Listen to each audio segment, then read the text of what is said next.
Singhania Buildcon group presents Jana Gana मन property fest bumper lucky draw के साथ 20 जनवरी से 30 जनवरी तक। हम हैं सिंघानिया बिल्डकॉन।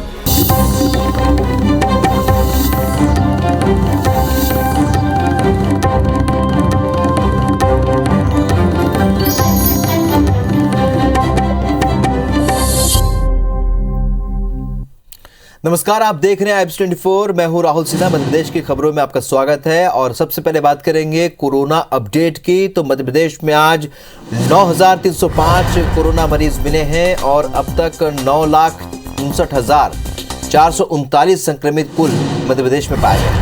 आज 9 मरीजों की मौत भी हुई है और अब तक 10,616 संक्रमितों की कुल मौत हो चुकी है। मध्य प्रदेश में आज 12,041 मरीज डिस्चार्ज भी हुए हैं और अब तक 8,85,526 मरीज स्वस्थ हो चुके हैं। इस वक्त एक्टिव मरीजों की संख्या मध्य प्रदेश में 63,297 है और आज 38,083 लोगों का वैक्सीनेशन किया गया है और अब तक 10,93,13,308 लोगों का वैक्सीनेशन हो चुका है। तो मध्य प्रदेश का कोरोना अपडेट हम आपको बता रहे हैं। बीते 24 घंटे की बात करें तो आज 9,305 नए कोरोना मरीज बीते 24 घंटे में मिले हैं प्रदेश भर में और आज 9 मरीजों की मौत भी हुई है। तो मध्य प्रदेश में आज 12,041 मरीज डिस्चार्ज भी किए गए हैं और अब तक 8,85,526 मरीज स्वस्थ हो चुके हैं। एक्टिव मरीजों की संख्या इस वक्त 63,000 से ज्यादा है और आज 9,305 कोरोना मरीज कुल मरीज मिले हैं बीते 24 घंटे में।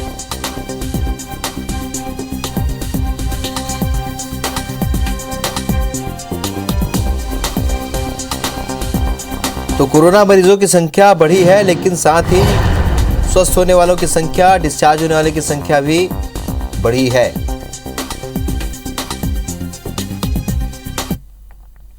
बढ़ते आगे। सीएम शिवराज सिंह चौहान कल उत्तराखंड और 1 फरवरी को गोवा के चुनावी दौरे पर रहेंगे और सीएम कल उत्तराखंड जाएंगे जहां वे दोपहर 12 बजे नैनीताल जिले के हल्द्वानी में उत्तराखंड बीजेपी के चुनाव प्रचार कार्यक्रम की शुरुआत करेंगे। वहीं दोपहर 2:20 पर लाल कुआं विधानसभा में डोर टू डोर प्रचार कार्यक्रम में शामिल होंगे। 1 फरवरी को सीएम गोवा के चुनावी दौरे पर रहेंगे। यहां वो शाम को 4:25 पर वरना के महलासा मंदिर में दर्शन करेंगे। इसके बाद शाम 4:50 पर डाबोलिम चुनाव क्षेत्र में चिकालिम पंचायत हॉल में बीजेपी प्रत्याशी मोविन गोंडिन्हो के साथ प्रचार करेंगे। वहीं 6:30 पर काल्टालिम निर्वाचन क्षेत्र के जुआरी नगर में बीजेपी प्रत्याशी नारायण नायक के साथ जनसभा को संबोधित करेंगे। इंदौर में बीजेपी के महासचिव कैलाश विजयवर्गीय ने यूपी चुनाव सहित कई राजनीतिक मुद्दों पर चर्चा की। यूपी चुनाव में कांग्रेस की स्थिति को लेकर उन्होंने कहा कि आज की तारीख में बीजेपी के सामने कोई भी चुनौती नहीं है। कांग्रेस चुनाव में सांस लेने की कोशिश कर रही है लेकिन मुझे नहीं लगता कि यूपी में कांग्रेस को कोई जगह मिल पाएगी। साथ ही समाजवादी पार्टी के भी पत्ते खुल चुके हैं। जिस तरीके से उन्होंने तुष्टीकरण को लेकर बयान दिए हैं उससे सपा की असलियत सामने आ गई। जयंत चौधरी के सपा के साथ आने पर उन्होंने कहा कि उनके आने से बहुत ज़्यादा फायदा नहीं होगा। वहीं किसान नेता राकेश टिकैत जिन्ना पाकिस्तान बयान पर कहा कि जिन्ना का सबसे पहले यदि पूरे चुनाव में इस शब्द का प्रयोग किया तो अखिलेश यादव ने किया है। तो ये एक जो फीलिंग है, देखिए आज की तारीख में मुझे तो नहीं लगता है कि भारतीय जनता पार्टी के सामने कोई चुनौती है, पर कांग्रेस वापस सांस लेने की कोशिश कर रही है। पर मुझे नहीं लगता कि उत्तर प्रदेश में अब कांग्रेस को भी जगह मिलेगी और सपा के भी पत्ते एकदम खुल गए हैं। जिस तरीके से उन्होंने तुष्टीकरण के बयान दिए उसके बाद फिर अब किसानों को पकड़ के चल रहे हैं तो लोग पहचान गए कि सपा की असली नीयत क्या है। शाहगंज में विकास कार्यों के शिलान्यास और लोकार्पण करने मध्य प्रदेश के मुख्यमंत्री शिवराज सिंह चौहान पहुंचे। इस दौरान मुख्यमंत्री शाहगंज में 36 करोड़ से अधिक रुपए के निर्माण कार्य का भूमि पूजन और लोकार्पण किया। इस मौके पर जिले के प्रभारी मंत्री डॉक्टर प्रभुराम चौधरी और सांसद रमाकांत भार्गव भी उनके साथ मौजूद रहे। सीएम ने यहां पहुंचते ही सबसे पहले कन्या पूजन किया और उसके बाद प्रधानमंत्री आवास योजना के हितग्राहियों को राशि वितरण और कई विकास कार्यों के लोकार्पण शिलान्यास कार्यक्रम का शुभारंभ किया। सीएम ने यहां पर प्रधानमंत्री आवास योजना के तहत 997 हितग्राहियों को 7 करोड़ 97 लाख रुपए की पहली किश्त का वितरण सिंगल क्लिक के माध्यम से किया और इस मौके पर मुख्यमंत्री ने लोगों को संबोधित भी किया।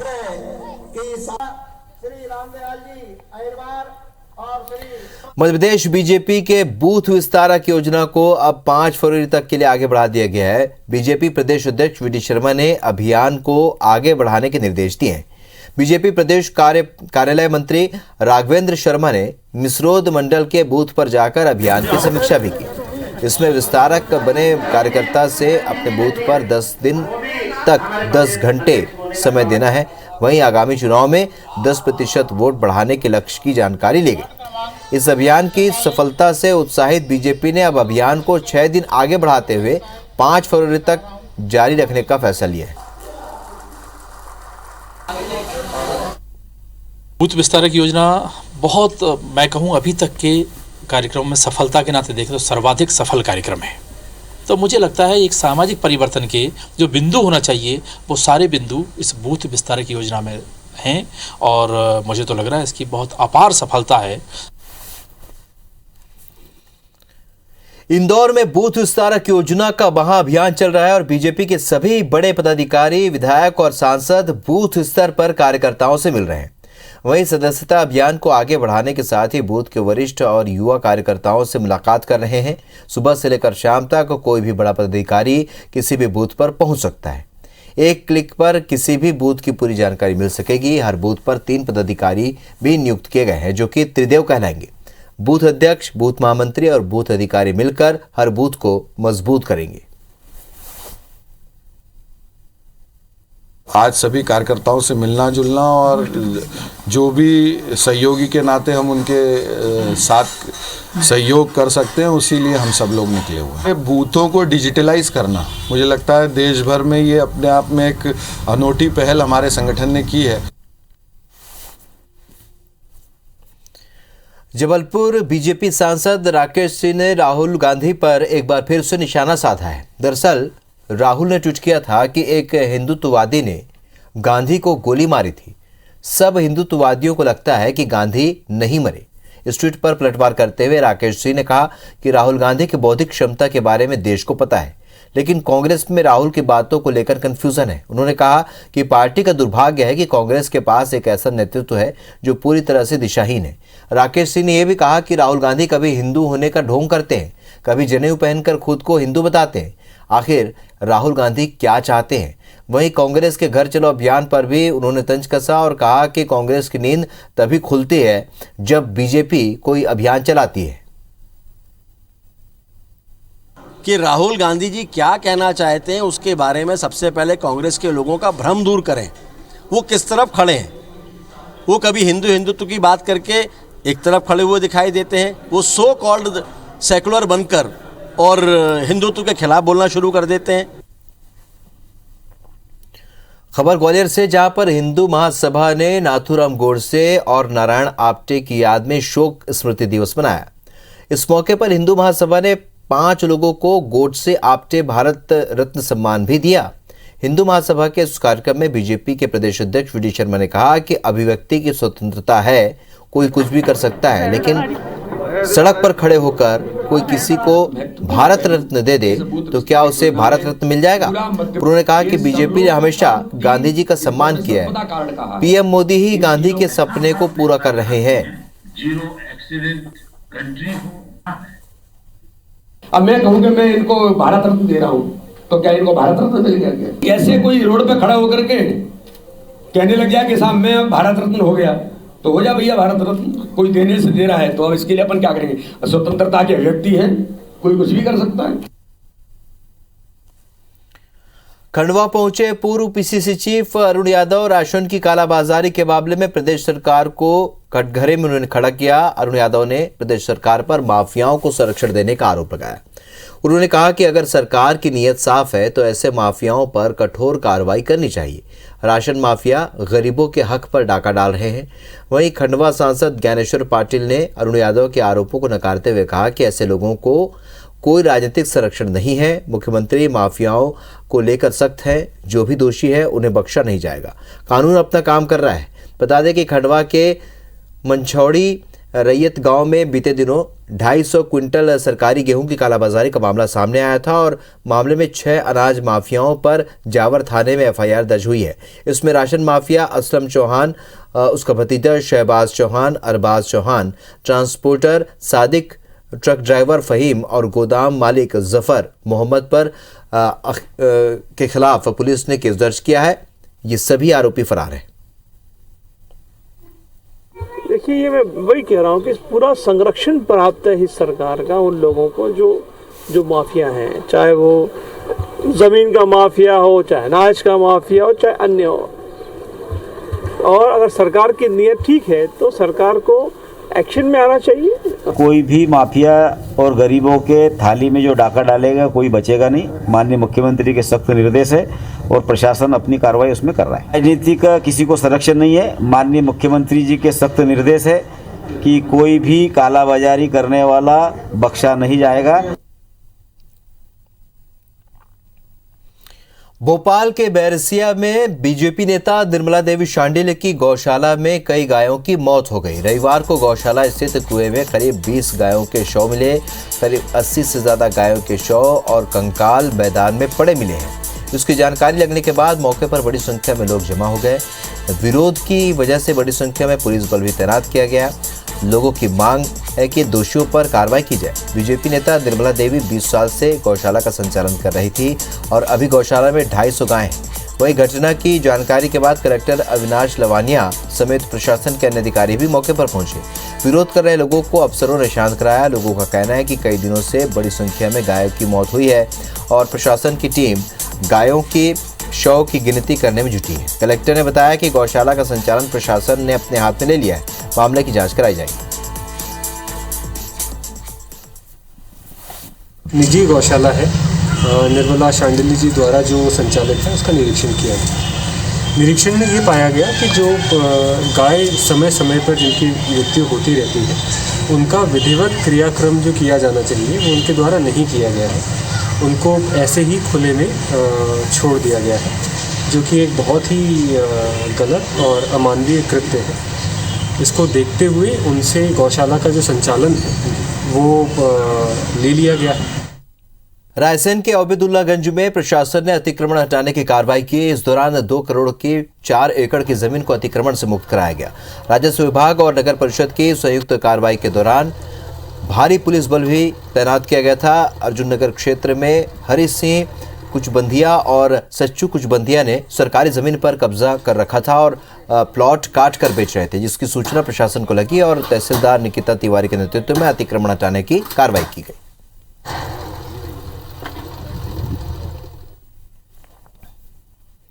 भोपाल के एसीपी सचिन अतुलकर की अलग अलग सोशल मीडिया प्लेटफॉर्म पर दर्जनों फेक अकाउंट हैंडल हैं, जिनमें से कई तो रेगुलर अपडेट भी हो रहे हैं। हालांकि ये पता नहीं चल पाया कि उन्हें इसकी जानकारी है या नहीं। फोटो और राष्ट्रवाद से जुड़ी फोटो के साथ इनमें एक पोस्ट ऐसी भी है जिसमें कहा है केवल 3 चीजें ही मुफ्त होनी चाहिए, चिकित्सा, शिक्षा और न्याय के अलावा बाकी मुफ्त चीजें व्यक्ति, समाज और राष्ट्र को अपाहिज बनाती हैं। एडिशनल एसीपी अतुलकर के नाम से सबसे अधिक फेक आईडी अकाउंट और पेज फेसबुक पर ऑपरेट किए जा रहे हैं। जानकारी के अनुसार फेसबुक पर 50 से अधिक अकाउंट और पेज ऐसे हैं जो पूरी तरह से फर्जी हैं।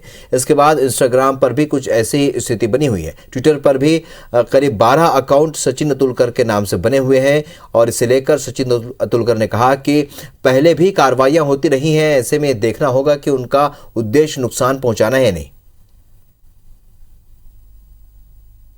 ये प्रक्रिया भी काफ़ी समय से लगातार चल रही है, पर चूँकि ऑनलाइन जो है सोशल मीडिया इतना वृहद है कि रोज़ इसमें बड़ी तादाद में जो है अकाउंट्स क्रिएशन होते हैं, लेकिन उसको ये प्रयास किया जा रहा है कि उसको जितनी अधिक संख्या में हो सके बंद कराएंगे।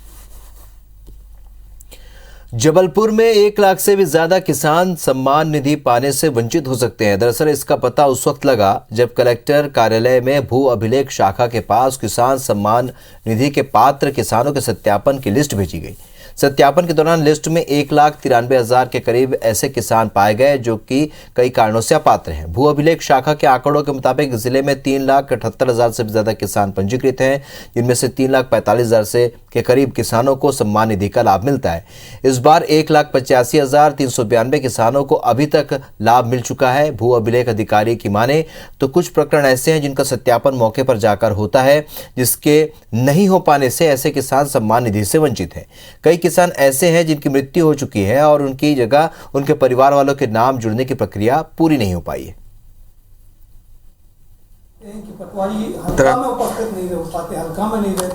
जो कई कारणों से अपात्र, लगभग अपात्र की श्रेणी में है, उनमें से हो सकता है कि कुछ मर भी गए हों तो और उनके बाद में उनके वारसानों को नाम जोड़ना हो, ये भी संभव हो सकता है। उसमें से कुछ ऐसे हों। अभी तक जो पात्र हमारे पाए गए हैं वो 1,85,382 किसान हैं। छतरपुर में प्रधान आरक्षक की दादागिरी देखने को मिली, जहां एक टैक्सी ड्राइवर अपने किराए की मांग करता रहा, लेकिन प्रधान आरक्षक का दिल नहीं पसीजा और महज 10 रुपए किराया देने से प्रधान आरक्षक मना करता रहा। दरअसल प्रधान आरक्षक पन्ना नाके से टैक्सी में बैठकर छत्रसाल चौक आया था।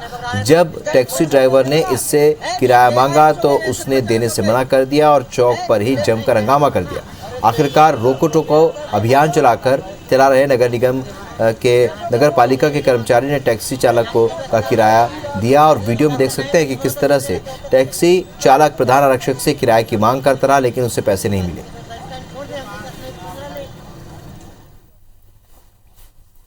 ग्वालियर में government of India central bureau narcotics ने 2021 में अवैध मादक पदार्थों के खिलाफ मुहिम चलाते हुए 47 मामलों का खुलासा किया है।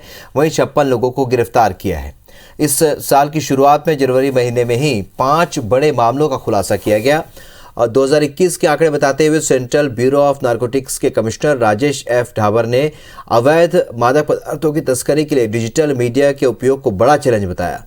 उन्होंने बताया कि अलग अलग नाम से ऑनलाइन नशे के प्रोडक्ट बेचे जा रहे हैं, ये हमारे लिए चुनौती है। उन्होंने कहा कि अभी 5 राज्यों में होने वाले चुनाव के मद्देनजर नारकोटिक्स डिपार्टमेंट पूरी तरह से अलर्ट है, खासकर सप्लायरों पर कड़ी निगरानी रखी जा रही है।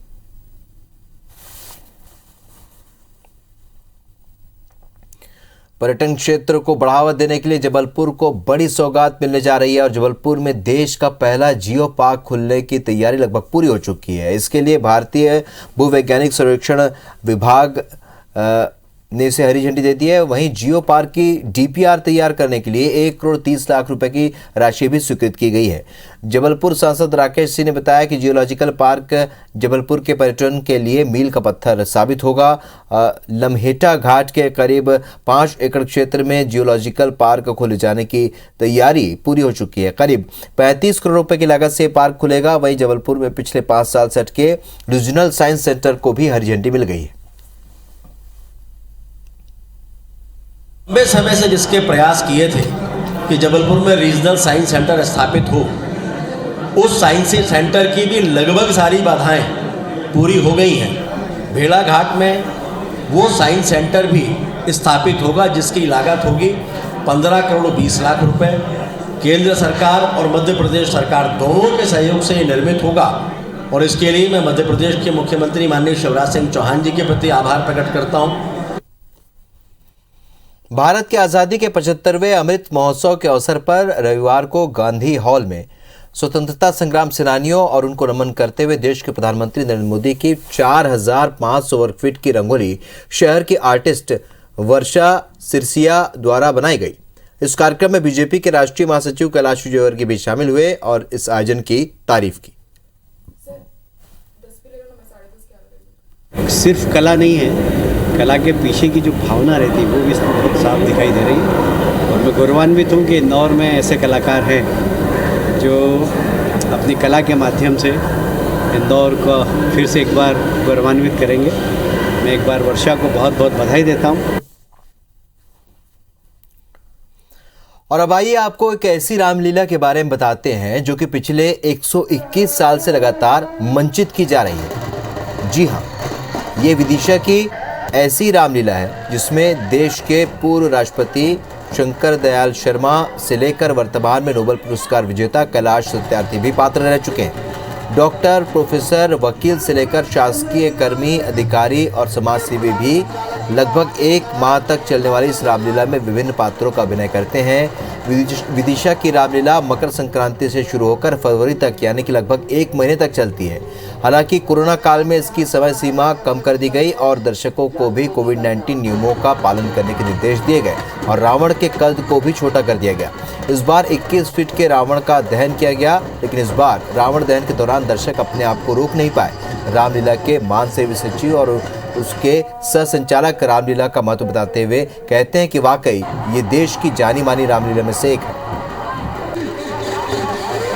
डॉक्टर शंकर दयाल शर्मा जी राष्ट्रपति, पूर्व राष्ट्रपति, श्री प्रताप भानु शर्मा जी पूर्व सांसद और मध्य प्रदेश के पूर्व वित्त मंत्री राघव जी भाई यहाँ पर पात्र बने, जिन्होंने अपनी भूमिका निभाई, और नोबेल विजेता कैलाश सत्यार्थी जी भी यहाँ पर काम किया है उन्होंने। विदिशा में राम बारात बहुत ही भव्य तरीके से निकाले गए, ऐसा लगता है भगवान साक्षात यहाँ धरती पर आ रहे हैं। बिल्कुल बहुत अच्छे से सम्मान किया जाता है सबका। इस वर्ष कोविड की वजह से गाइडलाइंस का पालन करते हुए बिना दर्शकों की रामलीला हो रही है। इस रामलीला को यूट्यूब, फेसबुक के माध्यम और वेबसाइट के माध्यम से भारत नहीं है बल्कि समस्त देशों विदेशों तक में दिखाया जा रहा है। मध्य प्रदेश की खबरों फिलहाल इतने, लेकिन ताज़ा अपडेट के लिए बने रहिए एबीसी 24 के साथ। नमस्कार।